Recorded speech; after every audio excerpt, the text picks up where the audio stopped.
لسر چاyan زرین روشت بروناهی دل من دی قومه به اولات آزادی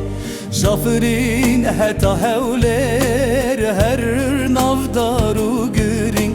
ev erdu ağa kurdan her timtedi dilimin ey Kurdistan emin roju şevlet edibim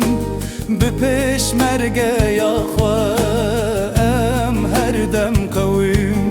ji Kobanî heta Qamişlo strenên azadî li her çiyayê te dengê meyê nûrî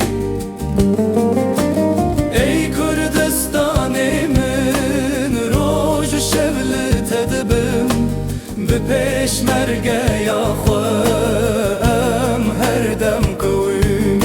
ji Kobanî heta Qamişlo strenên azadî li her çiyayê te dengê meyê nûrî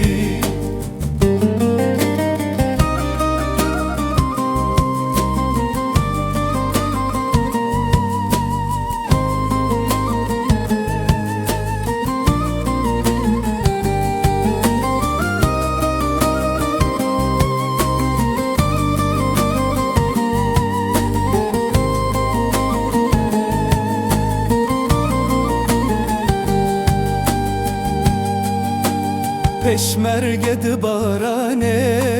di berfê di acere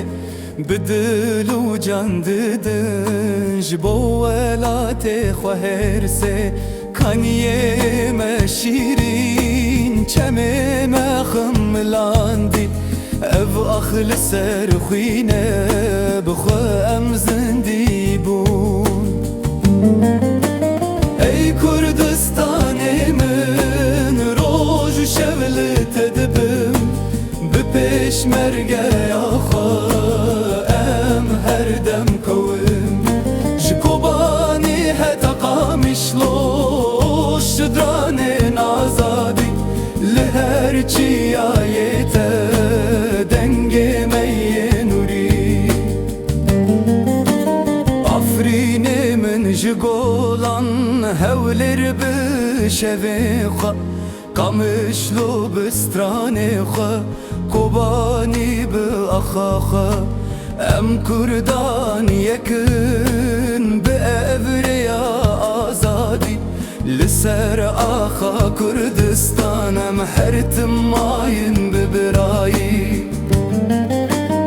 ey Kurdistanê min her bijî navê te ji çiyayê Zagros heta Rojava em bi hevre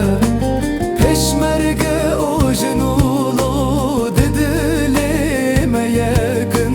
li ser axa azadî em bi stixranê te xweşin